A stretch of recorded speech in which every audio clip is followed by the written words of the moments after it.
All right, folks, I'm going to take a break from my ramblings of the last couple of days, which I know were not coherent to begin with. I want to get back to that, and I want to actually formulate and finish a point at some point. But I just can't go any longer without commenting on this situation in New Mexico, because the reaction from the right has been absolutely just unhinged. And I don't mean that in the way that you think. I don't think that the right is overreacting to this situation. They are underreacting. The right still, apparently, based on the reaction from normal people, not commentators. I haven't looked at what commentators have to say, but just every news story that I've seen on the erasure of the right to bear arms in the state of New Mexico, in Albuquerque County, unilaterally by the governor there. I think her name's Stephanie Grisham. The outrage is totally off base. People seem to be offended because they think that this is something that the government doesn't have the power to do, that somehow in America we have rights, and that this is an illegal act for which there should be consequences under the law. As if the regime enforces the Bill of Rights against its own agents. Folks, that doesn't happen.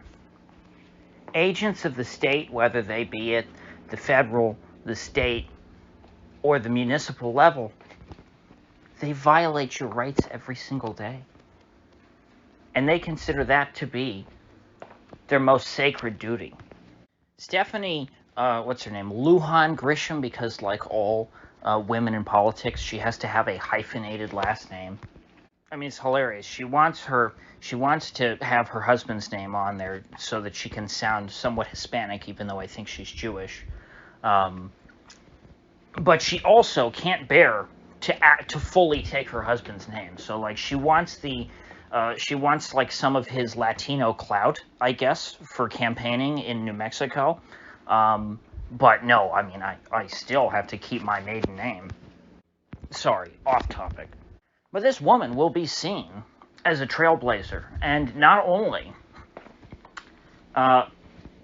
is what she's doing not controversial amongst the political and legal elite, in a few years it will be commonplace. She's a trailblazer, okay? You know, I almost wanted to say she will be regarded as, you know, this great hero who stood up against gun violence, but it's like, well, no, because what she's doing today will be considered pedestrian. In less than a decade, probably 3 years, tops, there will be Republican governors in this country, probably in a deep red state like Alabama, who will be issuing the same order. A public health emergency over gun violence. And so we're just going to suspend the right to bear arms in X county, or perhaps an entire state. Perhaps it would be the Democratic governor of Louisiana in New Orleans. Just ban guns by executive order in Orleans Parish. But I don't think that he is politically dumb enough to do that. I think that red state Democrats have to be a bit smarter than red state Republicans. So I think it's actually probably more likely that we see it from a Republican governor in a red state, or certainly a Republican governor in a blue state. If there was a Larry Hogan or a Mitt Romney in office today, I think that they would be applauding Governor Grisham of New Mexico. If Larry Hogan were still governor of Maryland, I think that he would be ashamed he didn't think of doing this in Baltimore first. But then again, I think it's already probably close to impossible to get a concealed weapons permit in Baltimore anyway. I'm just guessing. I'm not familiar with the laws of Maryland. It's an irrelevant state, and no one of consequence lives there. Apologies to any listeners who might happen to actually be in Maryland.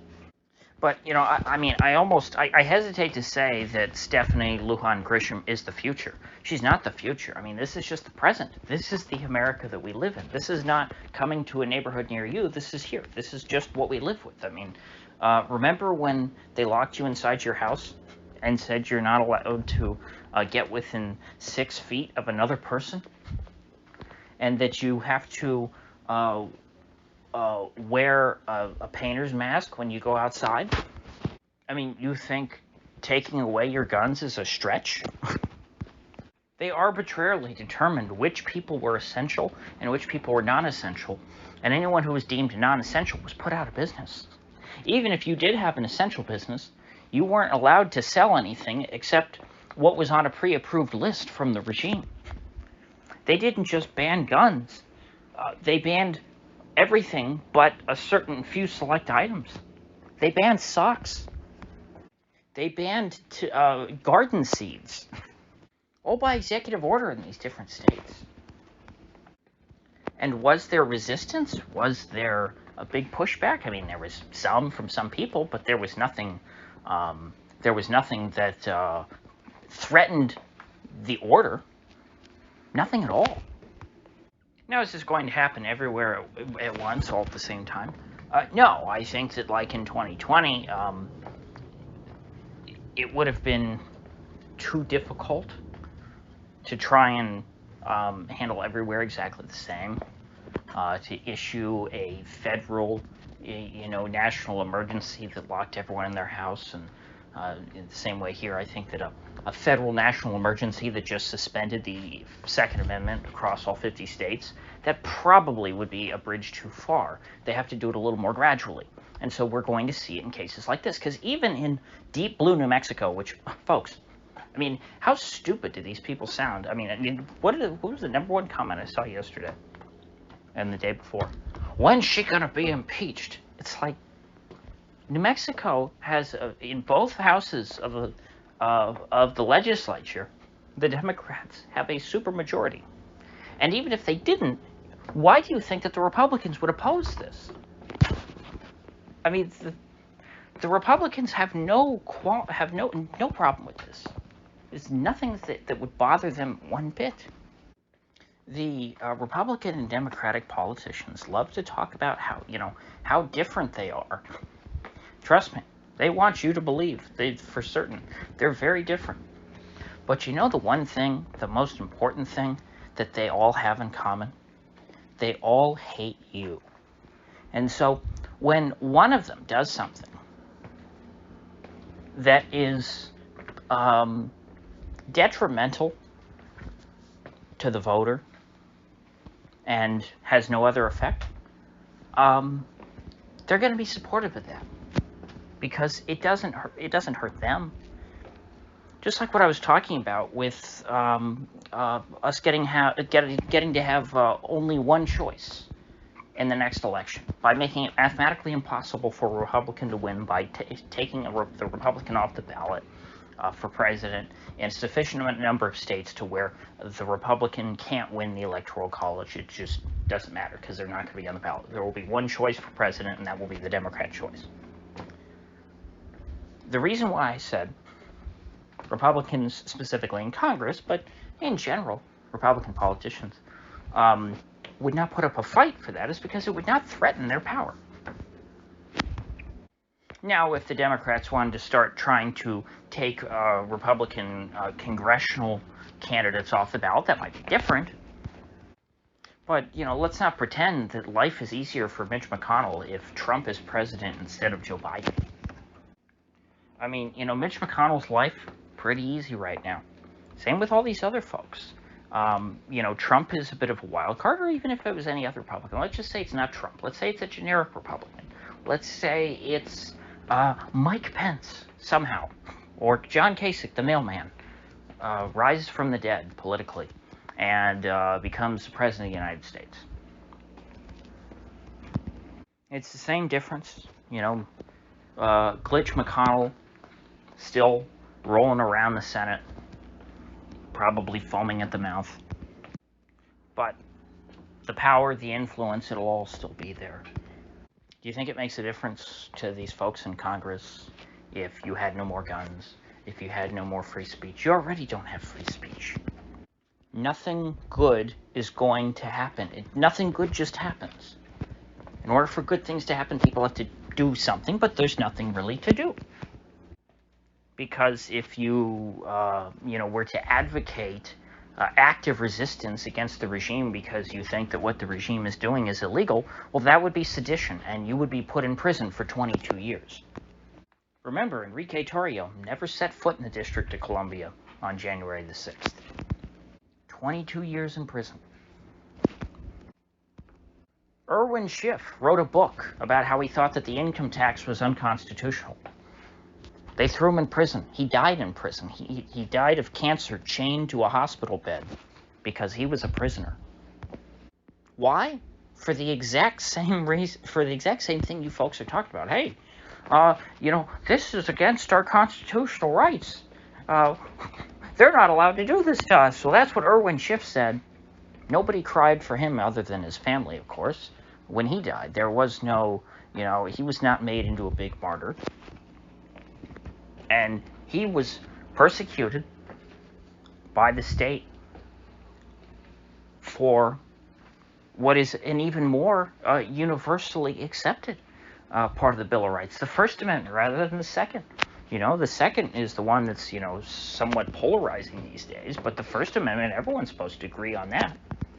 Eugene V. Debs rotted in prison for what, a decade? Oh, maybe 6 years. Who was it? Was it Coolidge that pardoned him, or was it Harding?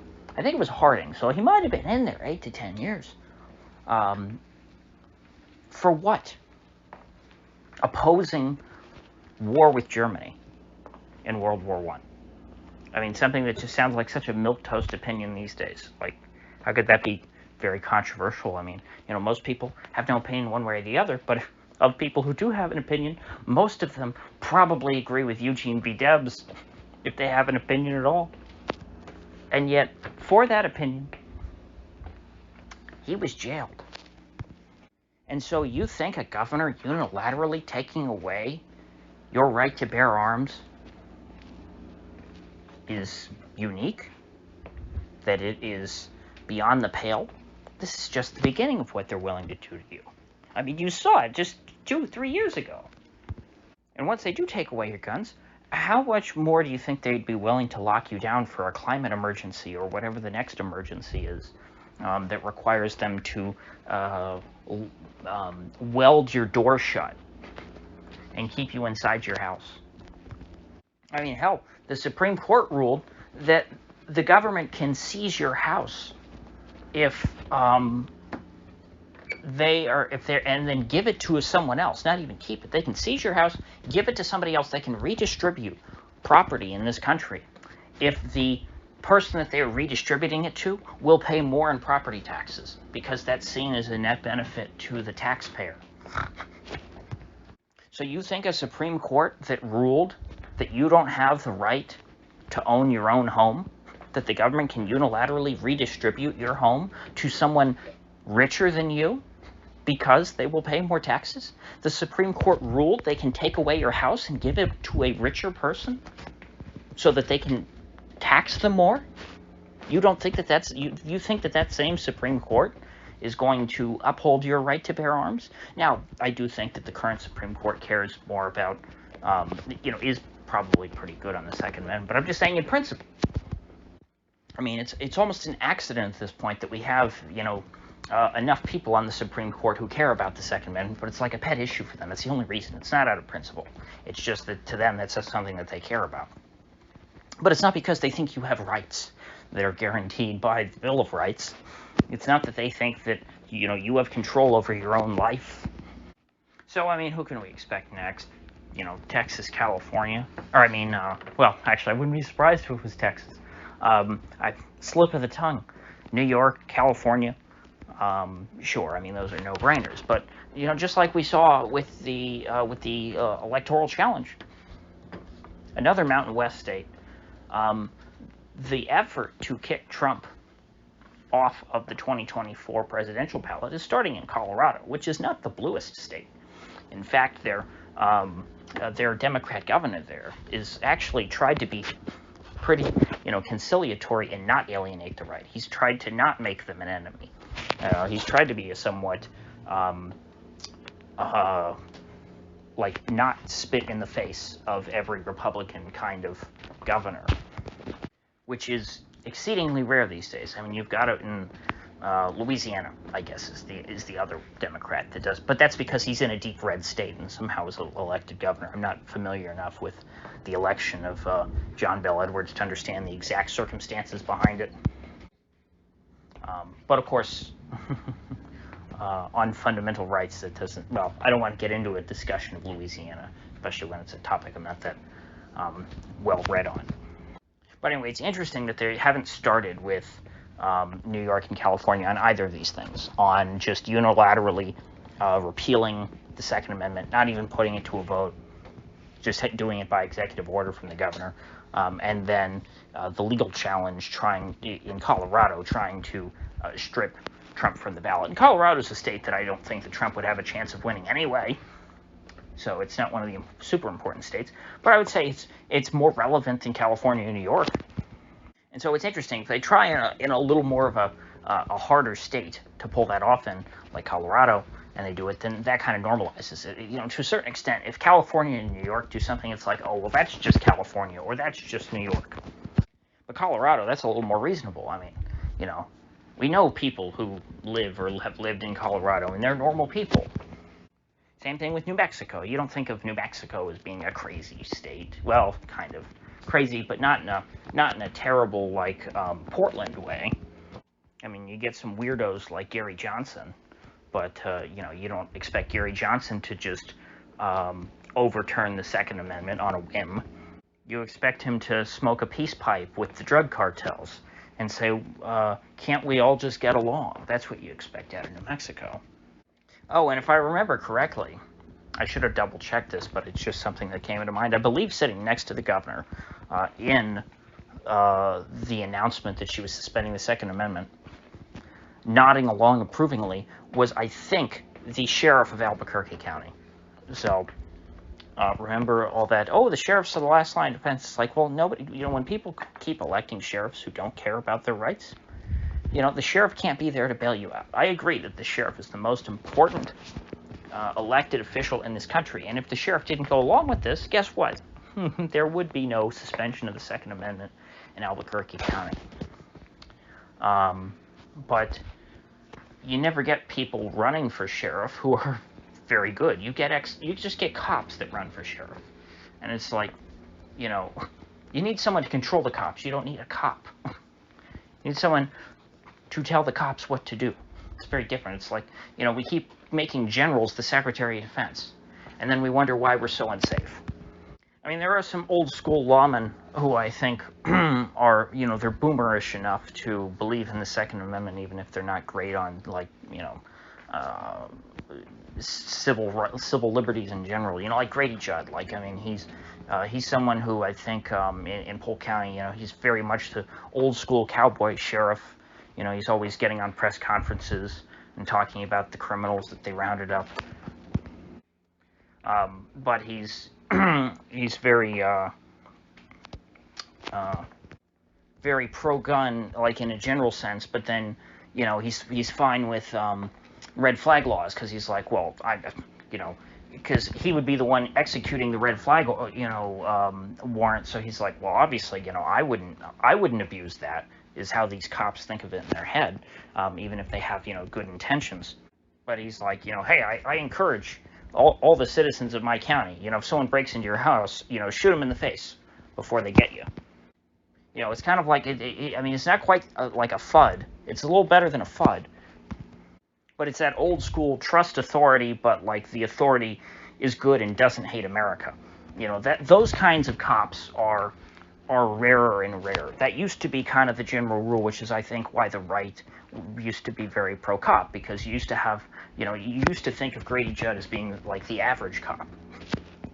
Now he's very much the exception, and the average cop is like the sheriff of Albuquerque. You know, the sheriff of LA County in 2020, very much an outlier in saying, you know, hey, I don't really want to lock people in their homes, you know, but again, when he's in California, especially in LA, surrounded like that, I don't think there was a whole lot he could do to resist, I guess.